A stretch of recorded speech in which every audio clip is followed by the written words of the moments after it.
I'm Beaver Felton for Super Shots for Bass, still, and welcome to Beginner Bass Part 2. Okay, today we're going to cover, it's going to be kind of a continuation, an expansion, a graduation, if you will, of all the things that we covered on Part 1, as well as a bunch of new things. We're going to talk about harmonics, such as, I'm going to show you how to do those. Oh, by the way, we're still using Angelo Gennati, as we did on Part 1, and I'm going to go through some other things that we also used on Part 1, once again, at an advanced level, which I guess means Angelo is better now than he was on Part 1. I don't know. But there was some blazing solos going on, now wasn't it, Angelo? Okay, so much for that. He's paying me, by the way. Technique exercises. We're going to do that. More left and right hand technical exercises. A more aggressive way to improve and develop your technique during your practice routines that I guarantee to work.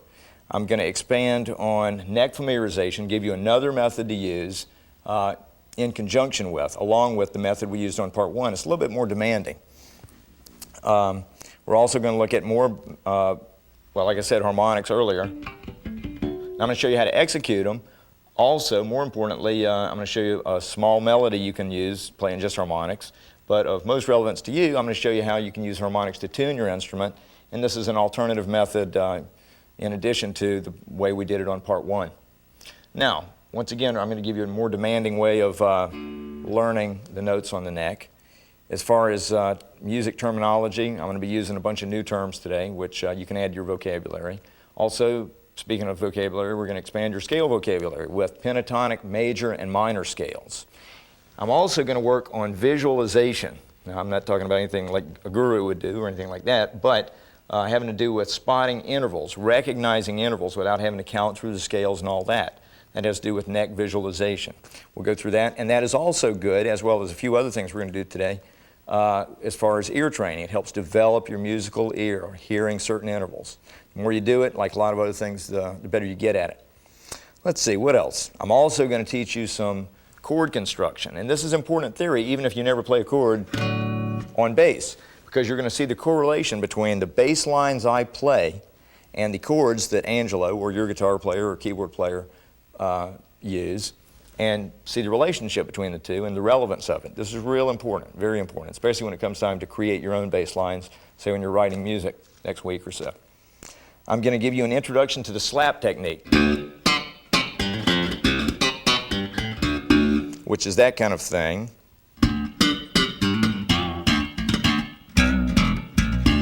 Now, that's the technique. I'm going to expand on it further, and to be frank, that's going to require an entire video just to go over the elements of it. And not by coincidence, I'm going to be coming out with a Learn to Slap video in a couple of months. But to whet your appetite or pique your interest, so to speak, I'm going to give you just a very basic, rudimentary pattern to get you started at that. So that'll be good. And once again, I want to stress the importance of learning a lot of different styles and techniques. I'm sure Angelo could vouch for this. There's times when you can get a gig, or the difference in getting or not getting a gig is whether you know how to play this style of music. Not a matter of talent or how hard it is, but just being versed in a lot of different things. So versatility, let me just go ahead and underline, is a real important thing. Okay, time signatures. We're going to look at some more time signatures. I'm going to get you used to playing in different feels and also different rhythmic values. We're going to go into triplets, which feel totally different than their straight counterparts. What else? Practice methods, a very aggressive way to improve your technique, once again, using the metronome, and I'll outline that later. Also, you're going to need a pad and pen, so you might want to grab that. Also, let me say this. On Part 1, I stress the importance of having a tuner and a metronome. Metronome is first priority. If you don't have it, once again, put the VCR on hold, pause, turn it off, go down to your nearest music store and get a metronome of some type, because it's mandatory. Now, having said that, one more thing, dynamics and accents. I'm going to teach you about that. The point there is it's not just that you play X amount of notes in a certain sequence, it's how you play it. It adds a lot to the overall musical result. Okay, and also we're going to be doing more basic patterns, and I've actually allotted more time at the end of this video for those bass patterns so that you can get a little bit more versed at different feels, different locations of the neck, different time signatures, different key signatures, playing out of different shapes and scales and key signatures and or triads on the neck. Once again, trying to make you more versatile of a player and well-rounded, and I can't emphasize this enough. Okay, I'm using the same gear, and of course, once again, same guitar player as I did on part 1. Carving basses, GHS strings, hip shot detuner, Kahler wang bar system. How's this for fast? And Sabine tuners and metronome, ART effects, and of more relevance to you, I talked in part 1 about how you can use an extension speaker cabinet in the Combo 150. Now, you can't hear it really because I've got a direct feed off the amp, but when you hook up an additional cabinet, for example, if you use the 110 model like this, what I would recommend and suggest, if you want to expand on that, is a 115 bottom. What this does is it gives you another 50 watts power output, more volume, louder, more headroom, cleaner sound, more volume overall, a lot more speaker coverage, a lot more sound coverage.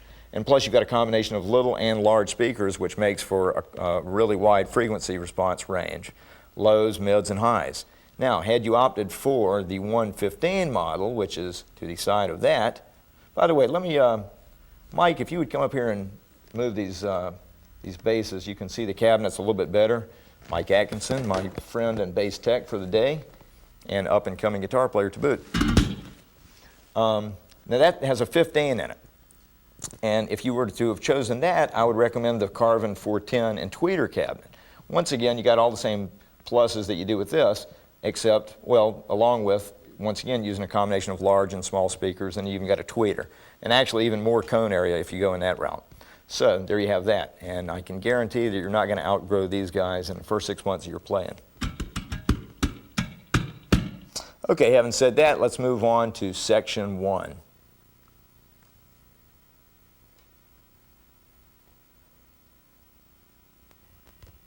Okay, now let's deal with harmonics.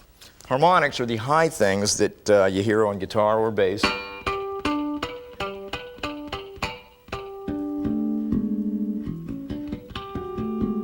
Such as that. Now, first I want to show you how to execute harmonics. These are that's reliant upon two things: how you touch it, sensitivity, if you will, and where you touch it. So let's first look at how you touch it. A harmonic is where you just barely touch it with the left hand. You don't press anywhere near hard enough to fret the note, such as, or you're just going to barely touch the string. And when you execute a harmonic properly, you can do one of two things. You can leave your finger there, or take it off, like that. Now, as far as where, when I say 4th fret harmonic, I'm talking about right over the fret wire, not between the frets, which is, would be the case if you're fretting the note. So your easiest and strongest harmonics are over the 4th, 5th, 7th, 9th, and 12th frets. Now let's look at just a quick melody, just so you get kind of a, this will be a good exercise, and interesting really.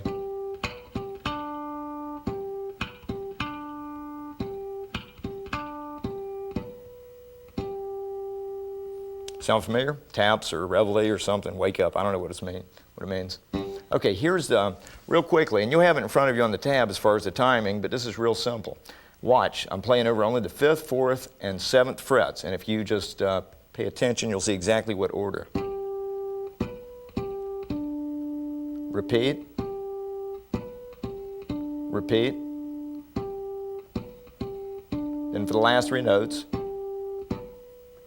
And there you have that. Now, as an added note, let me say that harmonics come out much stronger if you roll your bass onto where just a rear pickup. If you have a volume knob for each one, roll the front pickup off and the rear pickup all the way on. If you have a pan control, like I do on the Carvin, go to just the rear pickup, that position. Okay, now let's look at harmonics in regards to tuning the bass. Let's say, just like in any tuning scenario, you first establish that the G string's in tune.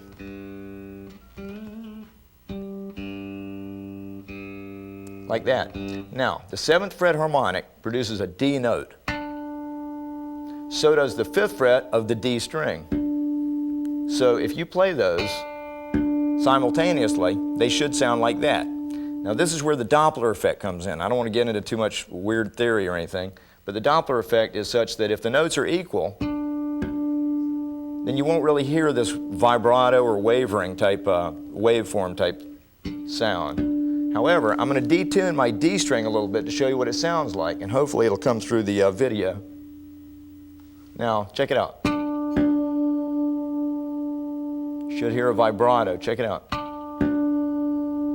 Now, the further you are from being in tune, the faster that vibrato gets. The closer you get to in tune, as you're going to hear, slows down even more, and then finally, when you're on the money, now a piano tuner will say one waveform every 7 seconds is satisfactory or tolerable, so if you want to use that as a guideline. And always go back and check it with your tuner. Now, let's do this. And by the way, when you're executing the 5th fret of the D string, you got to be sure to curve your finger. If you were looking if the camera were sitting right here and you were looking down, you would see that I'm curving my finger over so as not to interfere with the vibration of the G string, as opposed to, which is killing the G string. So you got to pluck them like that. And that's the good thing about it, is it frees both hands so you can tune while both notes are sustaining. Okay, use the same formula across the neck. 7th fret of the D string should equal the 5th fret of the A. And the 7th fret of the A should equal the 5th fret of the E. So once again, the same formula holds true, going in either direction. Once again, let me reiterate, start out by making sure that whatever string you start on is in tune up to pitch. Now, having said that, I want to talk about another method. I call this the flashcard method of learning the notes on the neck. Okay, in part 1, we talked about going up or back alphabetically. But here's the one downfall to that. Say if you're in a jam or you go and somebody says, okay, the chords are G, F, and A. And you say, okay, confidently, I know where those are. And you go E, F, G, A, B, C, D, E, F, blah, blah, blah. In other words, you want to get to the point where you don't have to count up or back. You want to spot and recognize that note all over the neck. So here's my prescription. Let's pick a note first at random, hence the flashcard approach. Let's say a B, a natural note. First, and you can even have a pad and pen for this, which some of my students have done, and it's been very effective. Write down the note, say for example B, and find out on each string where that note is. First, let's look at one location per string. B, 7th fret E. I'm helping you out on this part. 2nd fret A. 7th, wow.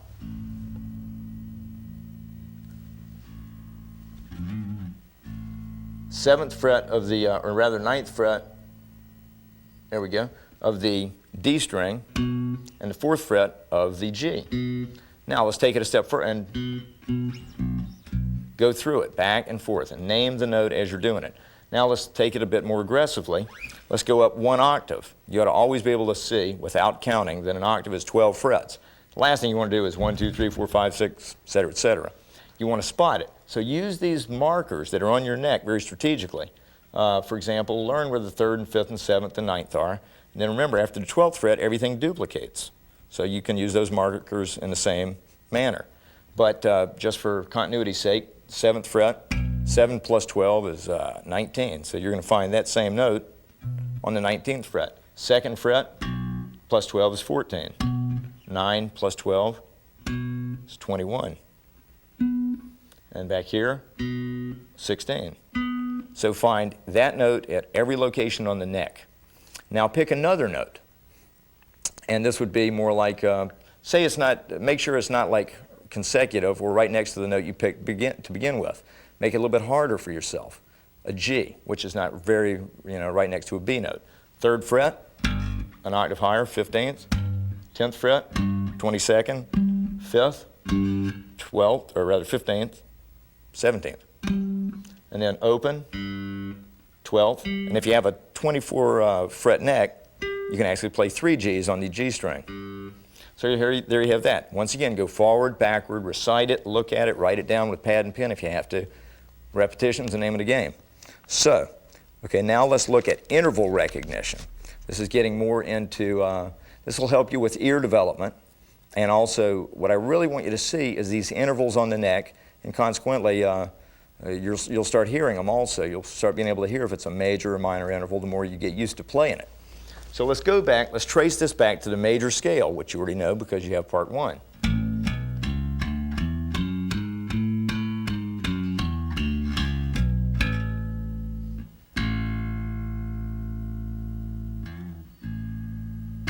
Okay, Now, the major scale, as I went over in part 1, 7 degrees, 1, 2, 3, 4, 5, 6, 7.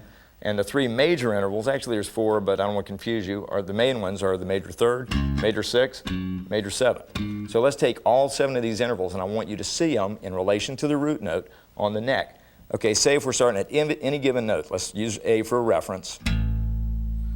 The major second is always 2 frets up on the same string, or 4 frets back on the adjacent string. B, B. Okay, let's look at the major third. It's always 4 frets up on the same string, C sharp, or 1 fret back on the adjacent string. These shapes hold true all over the neck. Okay, the perfect fourth, same fret, 1 string over. Perfect fifth, 2 frets up, 1 string over. The major sixth, 1 fret back on 2 strings over, or on the adjacent string, 4 frets up.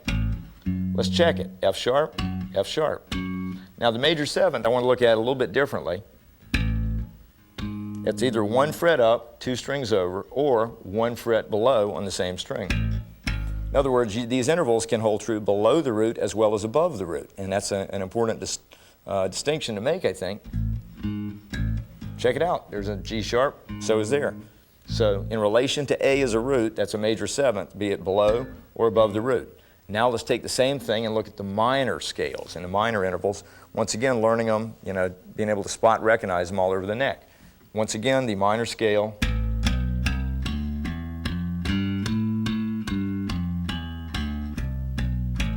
Okay, the second is the same. The minor third, 3 frets up on the same string, as it is 2 frets back on the adjacent string. Yeah. Okay, now let's look at the minor sixth. 3 frets up on the adjacent string. And you can always verify. 1, 2, 3, 4, 5, 6. Minor 6, 6th degree of the minor scale. Or 2 frets back on the 2 strings over. Now the minor seventh always is on the same fret, 2 strings over, or looking at it below the root as we did with the major seventh, 2 frets below the root. That's a G, and that's a G. So there you have that. And that's real important for you to understand that. Now on this next segment, I'm going to need Angelo because we're going to go over triads. And I'll be right back.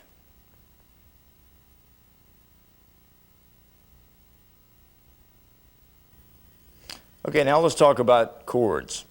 To begin with, a triad is a 3-note chord, obviously. And it usually consists, let's say in the context of a major triad. Okay, think about this. This is correlating back to the major scale. It consists of the root, major third, and fifth from the major scale. Major triad from the major scale, 1, 3, 5. The shape, as it looks on the neck, if close up with the left hand, is this. As an exercise, go ahead and play it up to the octave and keep going through that.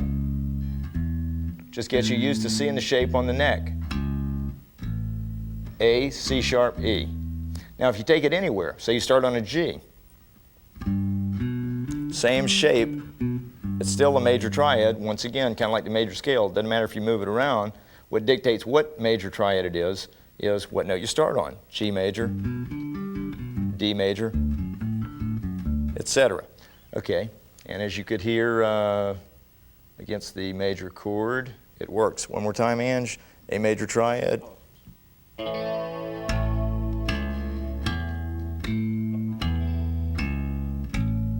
Okay, now let's look at the minor triad. All you do is you use the same construction, root, third, and fifth from the minor scale. So the construction is actually root, minor third, fifth, and just for this exercise, I'm going to include the octave. That's not necessary. So watching the left hand fingering, let's check this out.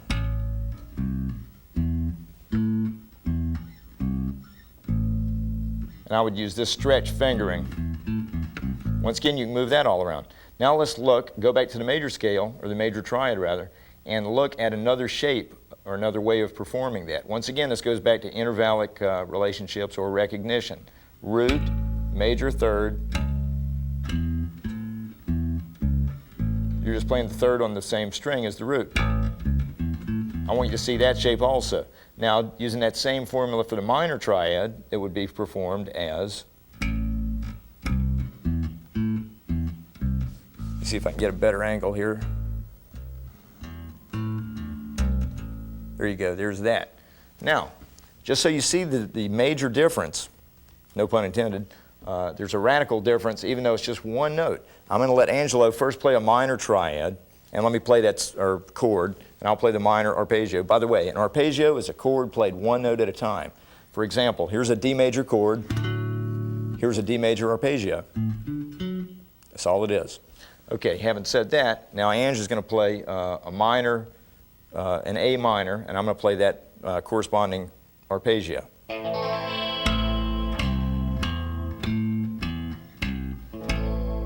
Okay, now what I'm going to do, once again, just to show how important knowing that third, which one it is, it's a make or break scenario as you're getting ready to find out.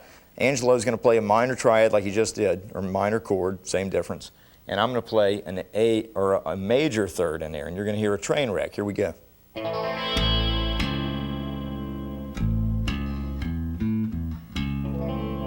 Okay, conversely, he's going to play a major, I'm going to play a minor.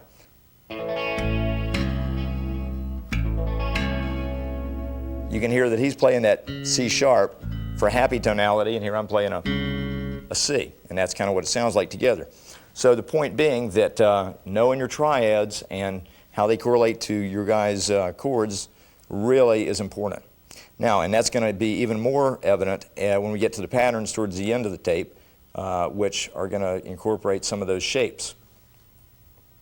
Okay, now let's move on to the next section.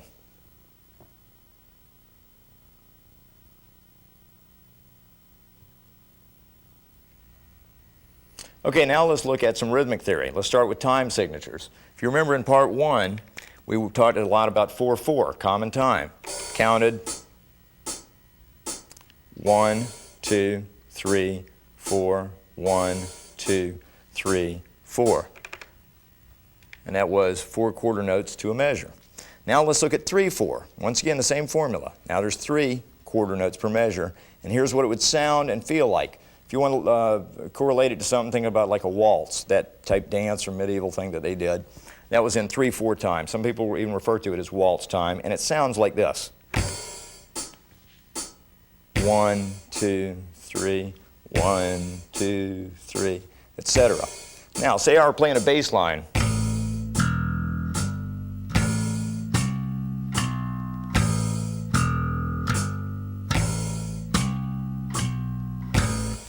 It might fit, obviously, with that. 3 quarter notes is what I was playing per measure. Now, let's look at 6/8, which has a similar feel. Now, normally, 6/8 is played, not always, but usually, where the measure is divided in 2 halves, each with like 3 eighth notes, 6 eighth notes, 6 eighth notes per measure. And a lot of times it's cut in half, so the feel's kind of like 1, 2, 3, 4, 5, 6, which is what I'm getting ready to do right about now. I'm going to change the tempo, and also I'm going to use a melody and teach you this melody, which is probably going to be, well, depending on your age, it's probably going to be somewhat familiar to you. Now, I've put an open symbol to mark 1, and then I'm dividing the measure in half, as you'll see, with an open hi-hat. Here's the count for 6/8. 1, 2, 3, 4, 5, 6.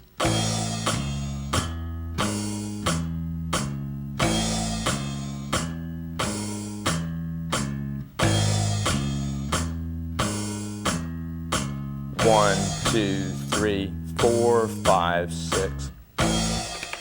Okay, that melody, which is beautiful, is kind of like the main motif for a tune by Chicago ages ago called Color My World. Let me go ahead and show you that. And as you play it, even if you play it without a metronome or a drum machine, you'll establish that feel. I'm not even sure if that song's written in 6/8, but I would imagine that it is, and it certainly could be. 1, 2, 3, 4, 5, 6. Let's get a close-up on the left hand, as we do have, and you'll see that what I'm playing, check it out, is just like a major triad, but you're adding the major 7th on top, then right back down the triad. So 1, 2, 3, 1, 2, 3. Okay, I went through that twice. Then I changed the melody slightly by lowering the first or root note, such as Everything else was the same.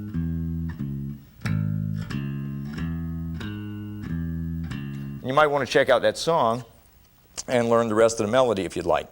But that's the main feel, and I want you to establish that difference, be able to count and immediately feel the difference in 3/4 and 6/8 as opposed to 4/4. Now, and if you want to get weird, you could have 7/4, and we'll go into that on an intermediate lesson, which is something that Rush writes almost everything in. Great band. Uses a lot of odd time signatures.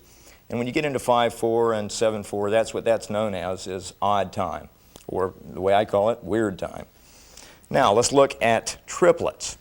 Okay, going back to the quarter notes, or the note values that we went over in part 1, if you remember, we played like quarter notes, like 1, 2, 3, 4, 1, 2, 3, 4. Now, there's such a thing as quarter note triplets, in which case, the way to remember this is that in the straight version of a note, like a quarter note, there's 4. When you go to the triplet version, such as quarter note triplets, there's going to be more. In this case, 6. And that would be 3 in the first half of the measure, 3 in the second half. 6 quarter note triplets per measure. But now let's focus, and this is going to be a little bit easier to subdivide, on eighth note triplets.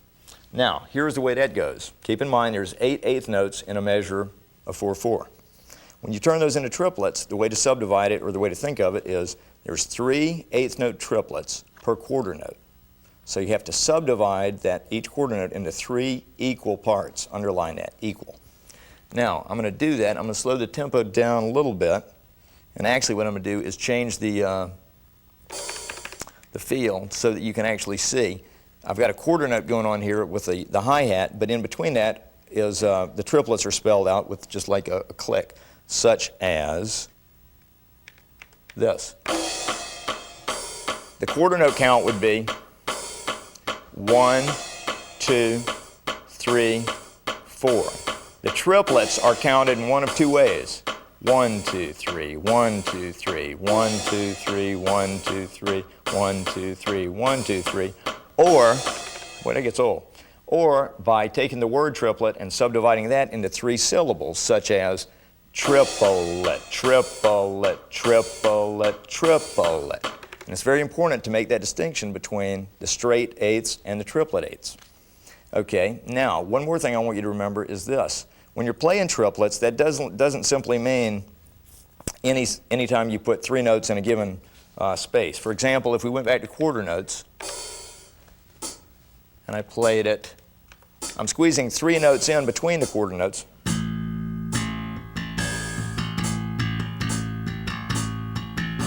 But that does not constitute a triplet. That's more of an eighth note gallop.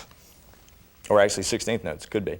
Now, in this case, keep in mind that a triplet is even. 1, 2, 3, 1, 2, 3, 1, 2, 3, 1, 2, 3. Establish that and go over it, because at some point in your career you're going to be playing things in triplets. It's good to know the feel and understand the mathematics behind it. Okay, now let's move on and talk about dynamics. Say I was playing a pattern like this. Now, we talked about playing things very evenly, like with the right hand, making both fingers sound the same.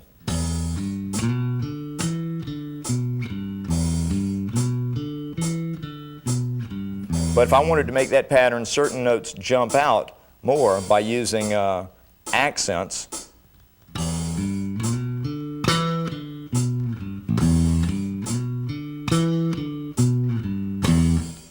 It gives it a whole different impression. And so it becomes less like a machine and more like an emotional statement. Now, the point is, keep this in mind, sometimes things are meant to be played or should be played evenly, and other times you can phrase them, like I just said, using accents. Now, I'm going to show you a way to develop that right hand control using accents in just a minute. But let me continue on about dynamics. Say you're arguing with your girlfriend, or if you're a girl, your boyfriend, or whatever. You got highs and lows, dynamics. Where you're yelling, and then things are a little bit more calm, et cetera, et cetera. Wartime's the same. Everything in life is that way. Ups and downs. Dynamics, by definition.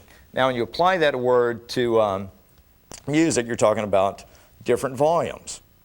For example, the word crescendo means to start soft and get louder, not to be confused with slow and faster. And there's a strong distinction there. Let me do a kind of a crescendo here.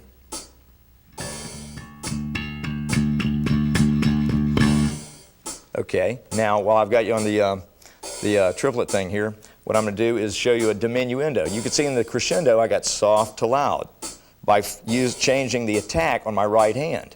And that's what's going to really control this. Now I'm going to use the opposite effect. This is called a diminuendo, where it starts loud and gets softer, not to be confused with faster to slower. Here we go.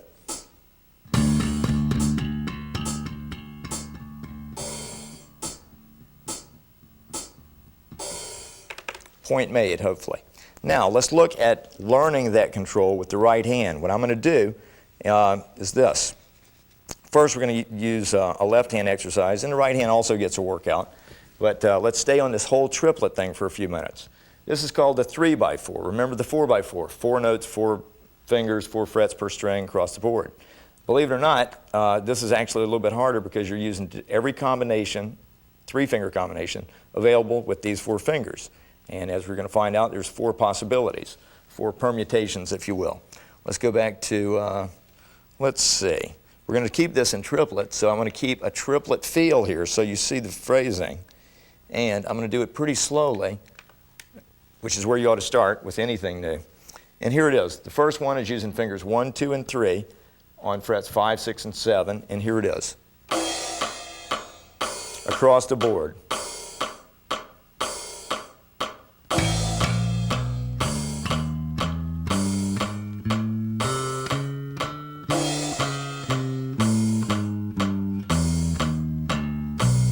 Keep things even. Count 1, 2, 3, 1, 2, 3, 1, 2, 3. Triplet, triplet, triplet, triplet. Okay, now let's take it to the second permutation. Using fingers 2, 3, and 4, you're going to find this more difficult. That's why I want you to do it. Frets 6, 7, and 8. Check it out. Be sure and repeat the high note to keep it in 3, 4. 1, 2, 3, 1, 2, 3.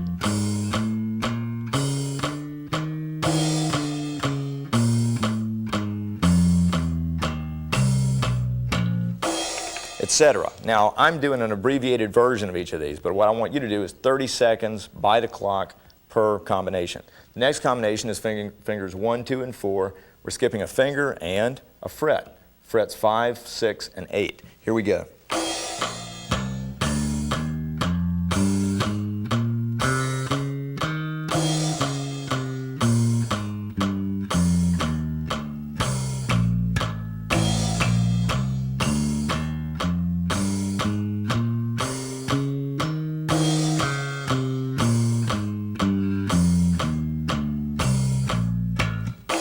Last but not least, predictably, is fingers 1, 3, and 4, and this is probably the hardest combination. So I want you to, if anything, bombard this. Don't neglect it. Using frets 5, 7, and 8, skipping one finger and the corresponding fret. You okay, Sean? Okay. 2, 3, 4, 5, 6, triplet. Here we go.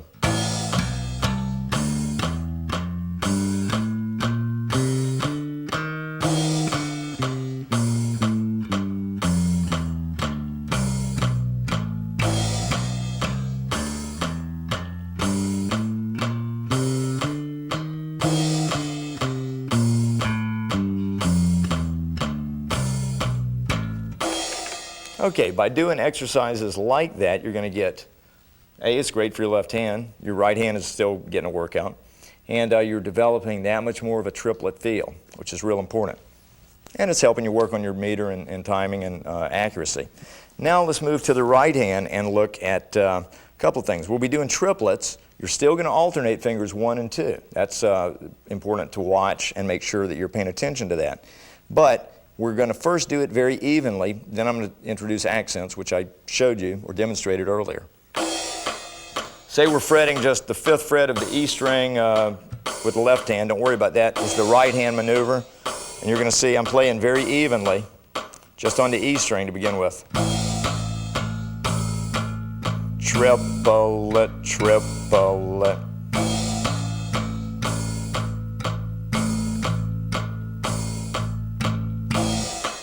Now let's introduce an accent. Let's make it the first of every 6 groups, or every 6 notes, such as, once again with the right hand, just play a little bit harder with the first finger. 1, 2, 3, 4, 5, 6. 1, 2, 3, 4, 5, 6.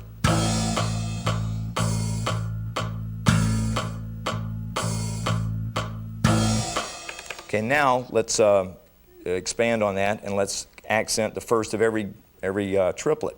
In other words, the first one will be on the first finger, then the second group, or every alternative group, or alternating group rather, alternative groups, primus, anyway, would be on the second finger, such as 4, 5, 6, 1, 2, 3, 4, 5, 6.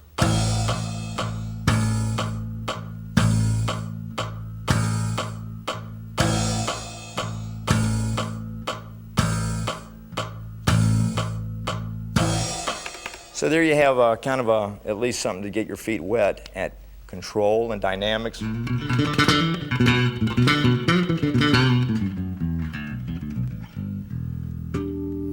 Obviously, I exercised a certain amount of dynamics in that run. There were certain notes I made stand out. And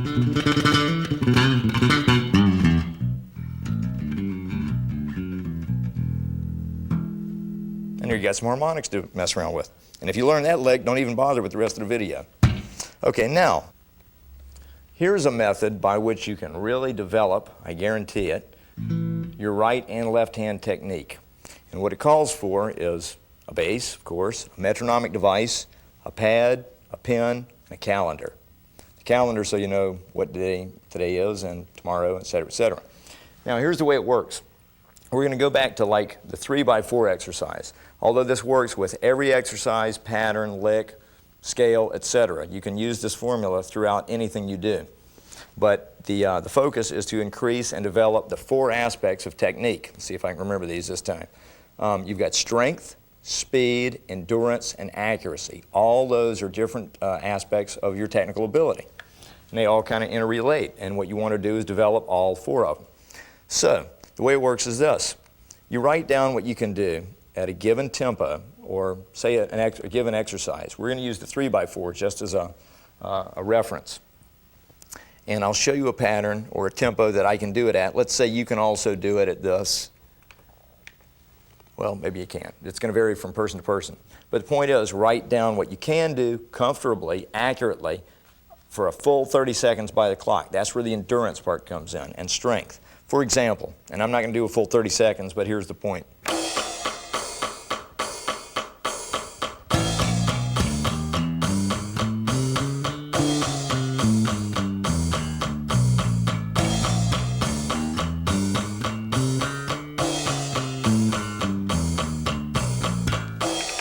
Okay, say if I could keep that up for 30 seconds and here's where the pen and pad comes into play. Write down how fast you can do it, say 70. Now move the metronome up to, let's just say, 80. And I'm going to slop through this after about the first time. I'm going to just kind of pretend that I can't do it, but I really can.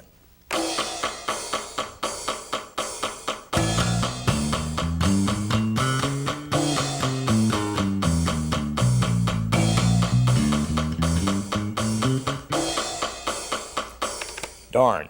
Okay, the point is, you need to find out what you can do and can't. Say 70 was good for 30 seconds with accuracy. 80, which I just went to, say I could do one time through, or let's say for conversation's sake, you could do it for 10 seconds accurately, and then you kind of poop out. Here's the way to practice it. Do it for those 10 seconds, and when you feel yourself faltering or whatever, stop for a couple of beats or a couple of seconds, pick it right back up, do another 10, stop, do another 10. Before you know it, think of it as like rungs on a ladder or short-term goals. Before you know it, you've gotten up to 80 beats per minute for a full 30 seconds. Then you keep raising the goal to like 90 beats per minute. You can do it for 10, then 15, then 20, then 30 seconds. The principle is just like lifting weights. Say you do curls 10 with 50 pounds, and then you move up to 70 pounds, and you can only do 3. You increase either the poundage and or the repetitions, and before you know it, you're doing 50 for 10 reps or 3 sets or what have you. So use that same principle and keep a written document of what you can and can't do. Then you know what your short-term goal is. When you reach that, write down another thing to shoot for. And that's the way it works. Now that was the left hand. Once again, you can apply it to anything. And I want you to make the distinction between the left and right, because there will be exercises that your right hand can do easily, but your left hand's not up to, and vice versa. So I want you to do the same thing with the right hand. Let's go back to, say, the triplets. This is an excellent right hand exercise. And the bottom line really is push yourself. Let's say you can do it at 80 with just the right hand. The left hand is just staying stationary. Real even triplets.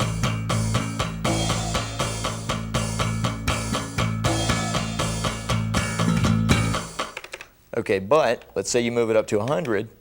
And I'm just going to do it a few times, and I'll play sloppy as if I can't. But I can.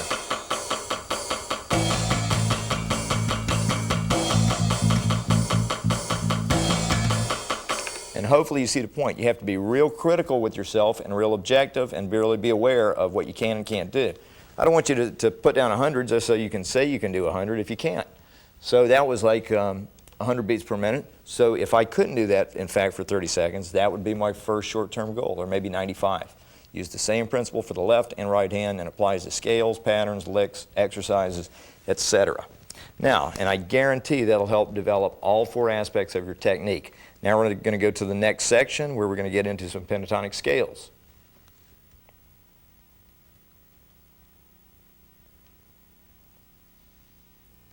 Okay, now let's talk about some new scales for you.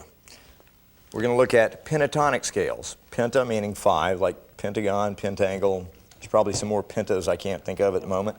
Like what? Penthouse. Penthouse. No, forget that one. Good going, Ange. Okay, first I'm going to show you the pentatonic minor scale. Now, all these notes come from the pure minor scale that we've done on part 1. But here's the construction starting on A.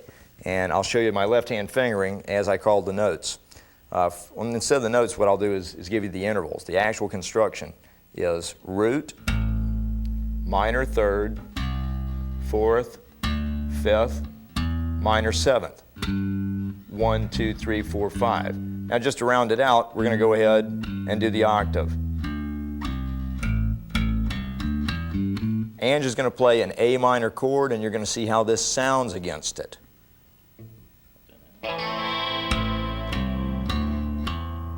Keep going.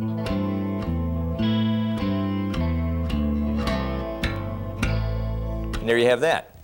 Now I'm going to show you a second fingering for the same chord, or the same scale rather. Slightly different on the left hand. We're just changing, and this goes back to interval recognition on the neck. All we're changing is the placement of the, or location of the minor third. And here we have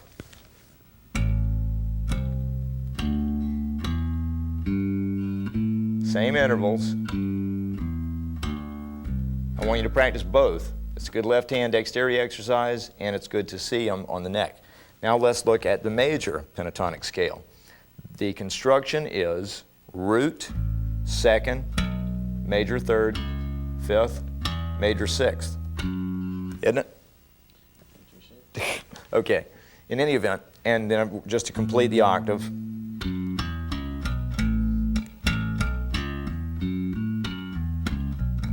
Ange's going to play an A major chord, and you're going to see how it sounds over that. Oops.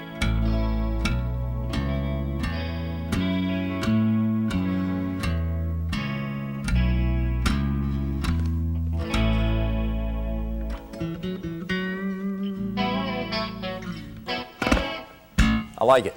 Okay, now these chords, or these scales are extremely, oh yeah, let me show you a second fingering just for continuity of that same scale. Zero in on my left hand, and you'll see.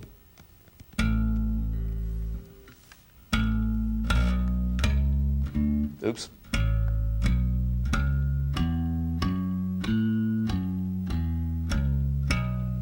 You can see that on tab in front of you. Same notes, just different placement. Once again, more reinforcement for that neck familiarization and interval recognition. Okay, now what I want to do is this, and I'll probably get sued for this, I don't know. Here's a great melody. There's a lot of great guitar players, especially blues guys like Eric Clapton, that play a lot using the minor pentatonic scale. And just so you can see a really beautiful melody using that, let me go ahead and rip one off from him. First I'll play it, then I'm going to show it to you note by note in a slightly simpler manner, because this has some phrasing and hammer-ons and slurs that might be a little bit ahead of you for at this point in time.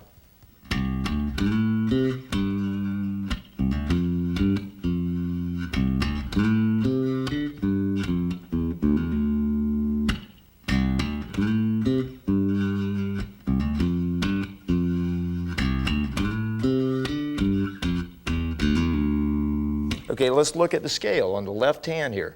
This is D, not harmonic, pentatonic minor scale. And the notes are D, F, G, A, C.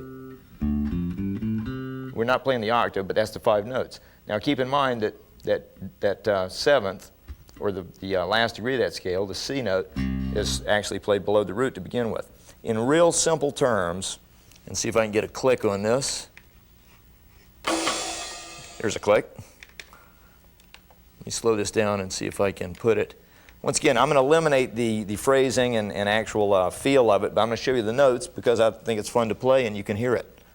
Oh yeah, let me say this. The E note is, strictly speaking, is a violation. Whoa, hopefully the scale police won't get me for that. But that is not found in the D minor pentatonic, so that's an addition to it. 1, 2, 3.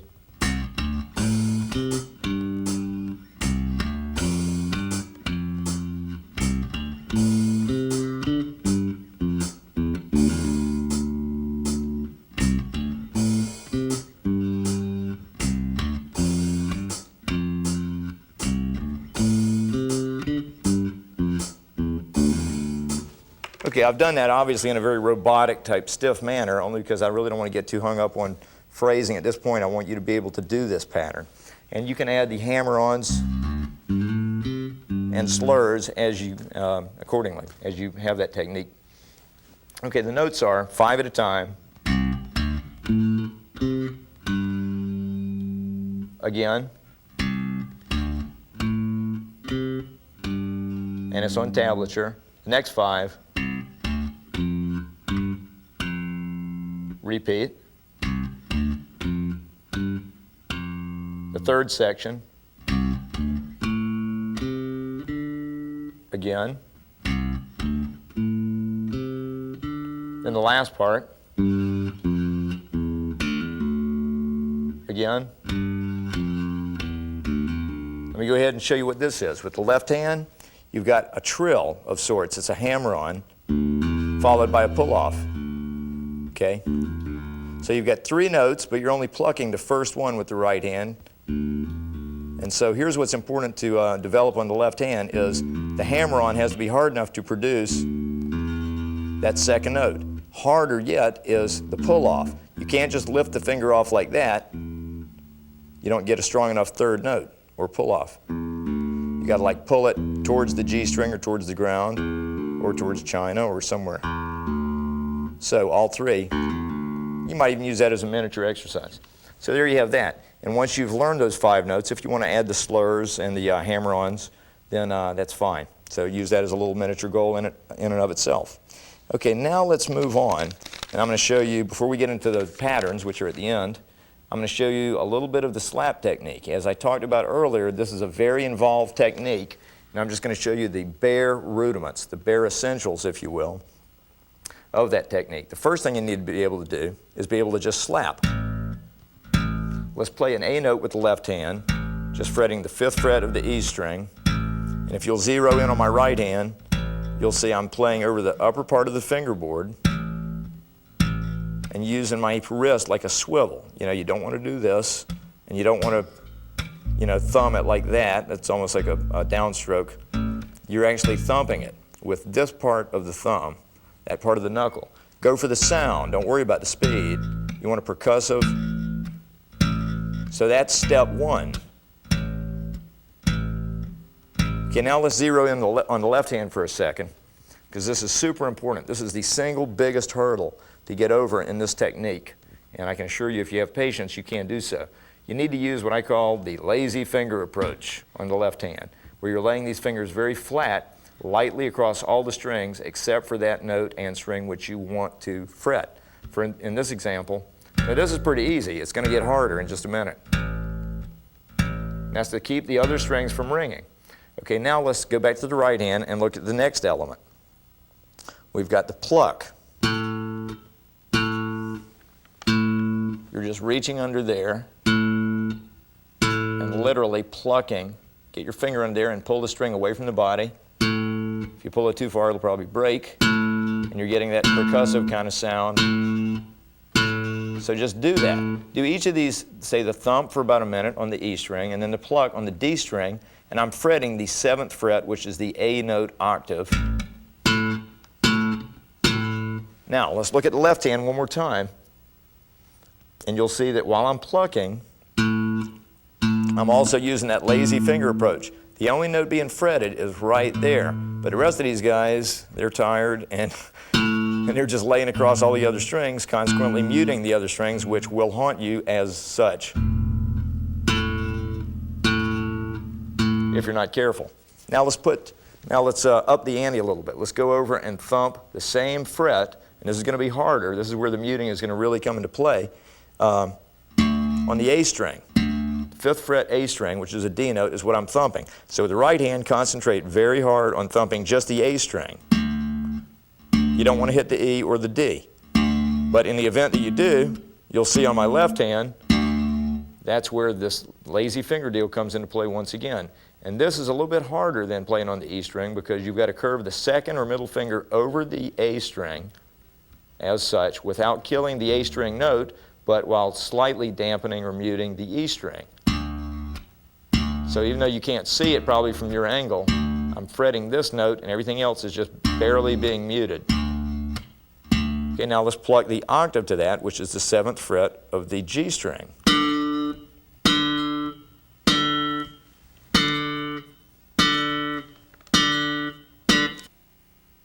Okay, now let's combine these two exercises and put the thump and pluck octave together, such as on the E and D string, this is the A note.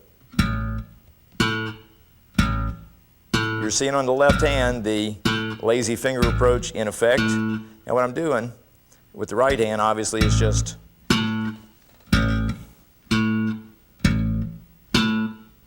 okay, move it over to the A and G string. Now this once again is where the left hand has to really reach over and kill the E string, keep it from ringing. As you can see, I'm doing the lazy finger routine like that. Okay, and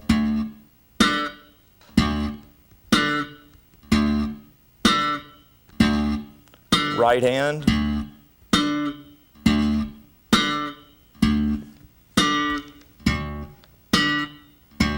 And there you have that. Now let's make a musical statement out of this. Let's go ahead and put a little bit of musical movement with it. Using the same thing, same right hand formula, same left hand things, except we're just going to get a little movement such as, and let's put it with a click.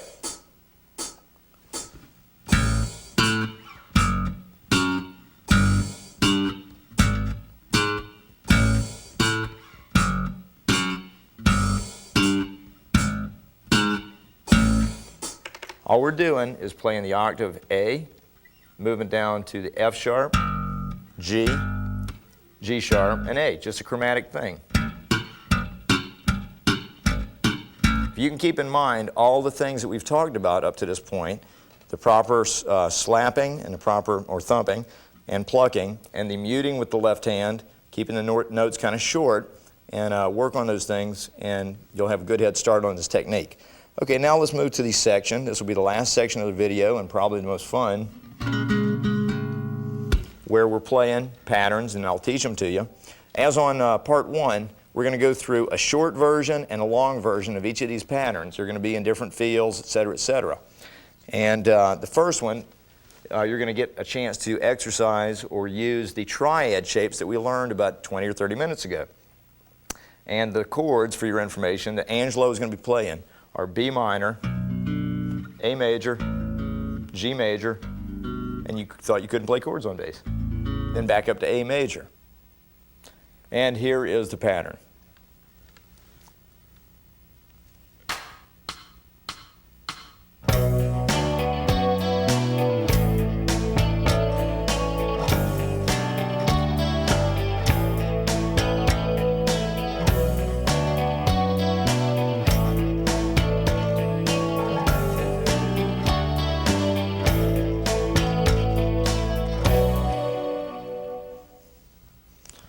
Okay, once again, the triads.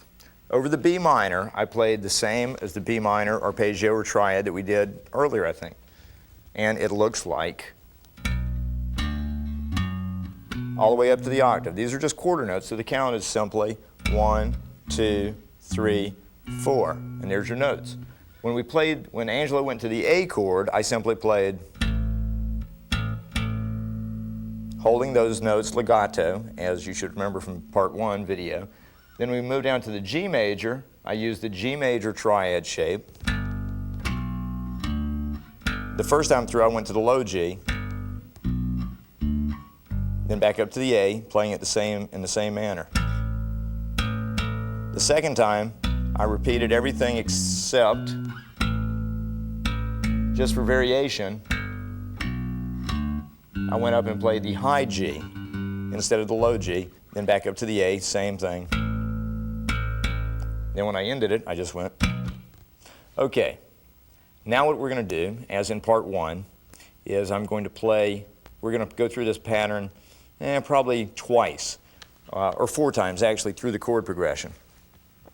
Just now we did 2, now we're going to double that. So the first time I'll play it, and then the second time you play it, along with drums and Angelo. Just think you get to play with a guy that's going to be on Guitar on the Edge 6. Here we go.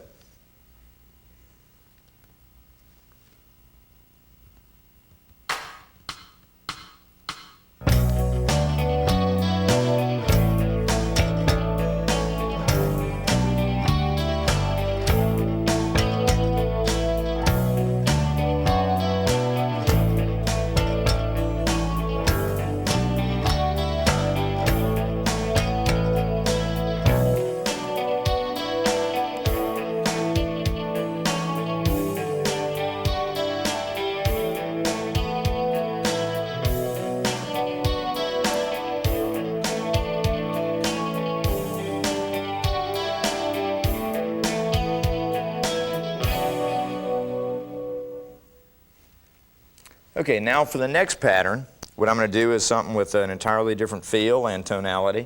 We're going to move around to, and by the way, that was out of, like, if you had to look at a key signature, you'd probably look at that as like B minor, that last progression. Now let's look at something that's going to be based out of D major, and if you recall the pentatonic shapes, the pentatonic major shape, let me outline it for you real briefly. Close up on my left hand, you'll see the shape. And you might recognize this song. It's just a fragment of a song called My Girl. I can't remember who did it, Temptations or somebody. And it's a very happy type feel, and it's a little bit different than what we just did. So having said that, we're going to go through a short version. Here it is.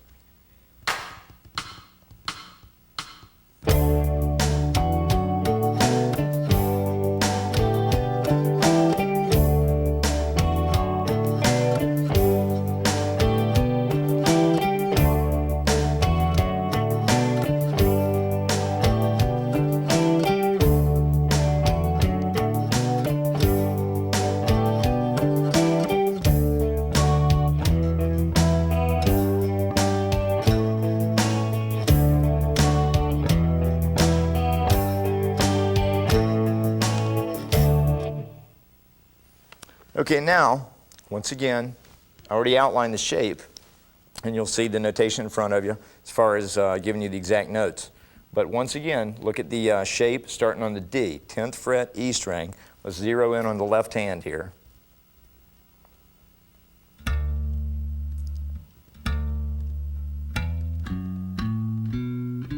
You do that once, then you switch over and do it in the same shape, same scale, except starting on F.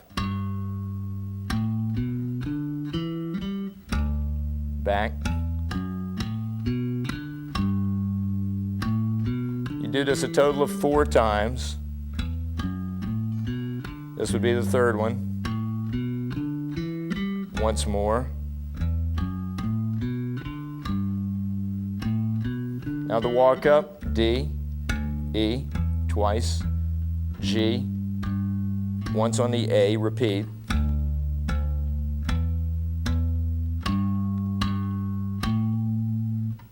That's just a song fragment of that tune. Now we're going to do a longer version where, in the same manner, we'll go through that twice. I'll play it the first time, and you should stop and make sure you know this pattern before you go to play along, obviously. The second time what I'll do is let Ange have it. In other words, I'd like for you, the first time you'll be looking at my fingers, so you just follow along. The next time I want you to actually you know, like I said earlier, the ball's in your court, so you're holding the bass down. Remember long notes as opposed to, remember that phrasing, the importance of that. And you're going to play along with Angelo. And so I kind of want you to see, you know, what it looks like when you're playing with a guitar player. So the second time it's with you, the drum machine, and Ange. And here we go, the long version.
Okay, now we're going to do an entirely different type feel. You rockers will appreciate this. This is the key of E. We're going to use a little bit different rhythm than we have up to this point.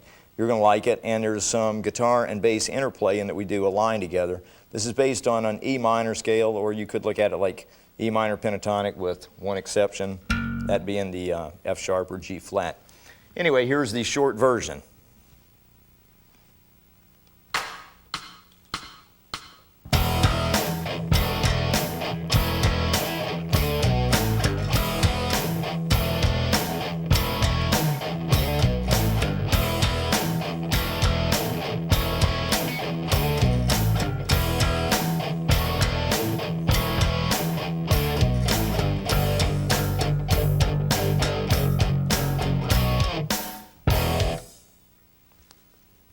Okay, and that, as you can see, it was a much heavier grunge type of feel. And the first thing we do is just, you play those groups of two twice. And keep in mind that they're not legato and that they're, the second one is they're both eighth notes, just. Then the next part, which is the part that is played in unison, I'll show you the left hand. The notes are just four notes, D, B, A, G, and that's the part that's done in unison with guitar. Now we repeat that 4 times.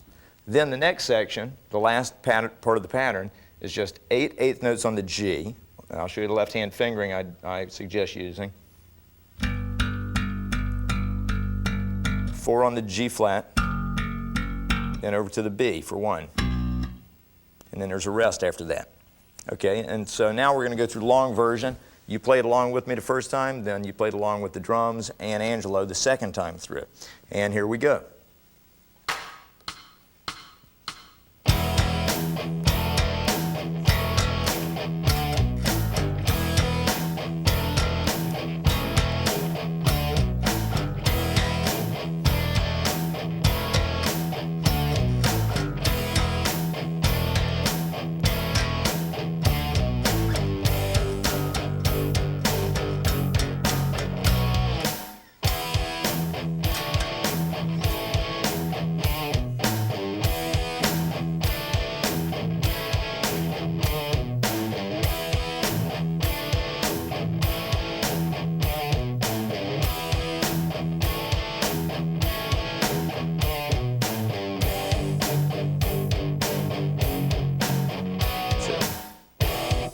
Perfect. Okay, now, by the way, I need to fill you in on something. On My Girl, you may have detected when we went to Angelo, 2 guitar parts going on. That's just how good this guy is. Now, Angelo was playing the chords on My Girl 2 songs ago. And just to keep you guys in line, we had Mike Atkinson, guitar player over on the side, playing the melody, which was the same as the bass line, just to kind of keep you in line. So if you heard two things, it was not your imagination. Okay, now let's go to the last thing, and this is kind of a triplet type feel. So this is an entirely different feel, and first I want to give you a preparatory exercise just to kind of get the hang of this swing type groove. Here's the exercise. And all I want you to play, since this one's going to be basically out of G minor, go ahead and use a G note on the left hand. The importance here is watching the right hand, and you're playing in kind of a triplet feel in groups of 2. This will kind of get you used to the feel that I'm looking for. Here's the exercise.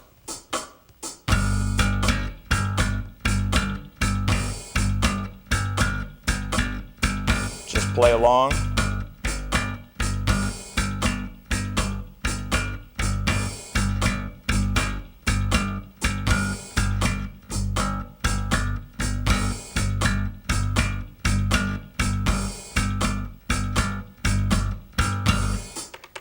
Now, and hopefully if you can set up a drum machine or something with that same type of feel, or rewind the tape and play along with me. It's important to get those right in the pocket. Bump, bump, bump, bump, bump. Kind of like a feel of a song Journey did a few years ago. Can't remember the name of it.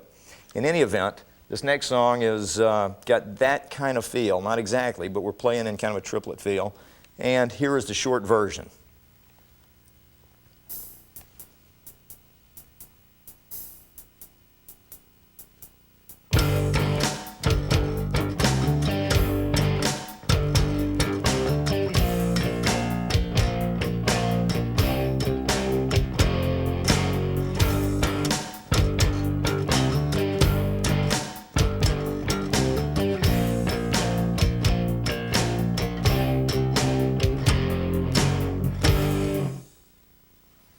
Okay, what's going on there, taking it a piece at a time, you're back on that G.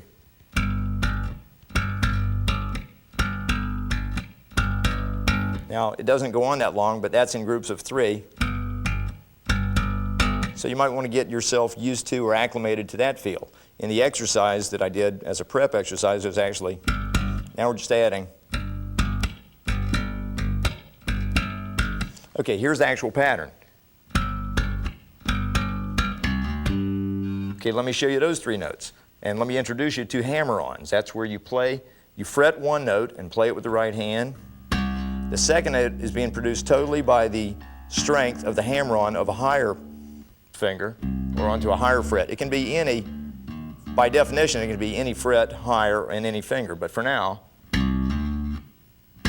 keep in mind you're plucking only the first one, and you produce the second one with the left-hand hammer-on. Now stay where you're at, and the third note there is where you just switch over. The notes are D, C, G. So, repeat. And also you want to keep in mind that notes were kept kind of short on the G.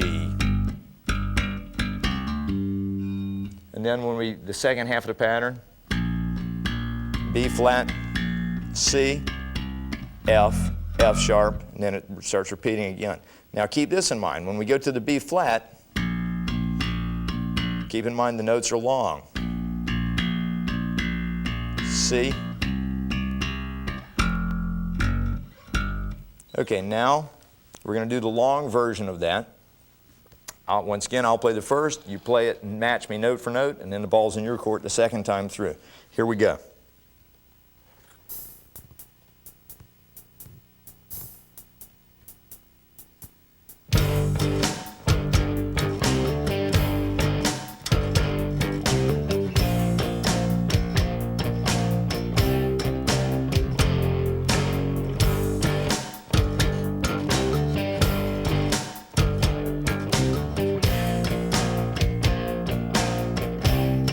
Keep going.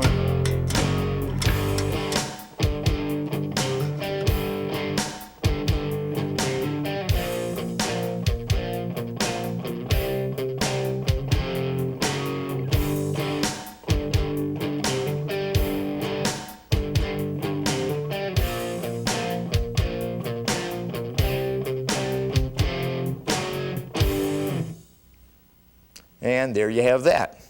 Okay, that's going to wrap up this video, part 2. Once again, let me give you a couple of bits of advice. Practice everything on the tape. Listen to lots of styles of music. Make yourself versatile. Practice hard. Don't do drugs. I mean it. And the more you put into it, once again, the more you get out of it. If you love the instrument like I do and like Angelo does, then you're going to invest a lot of time at getting good and being as versatile as you can.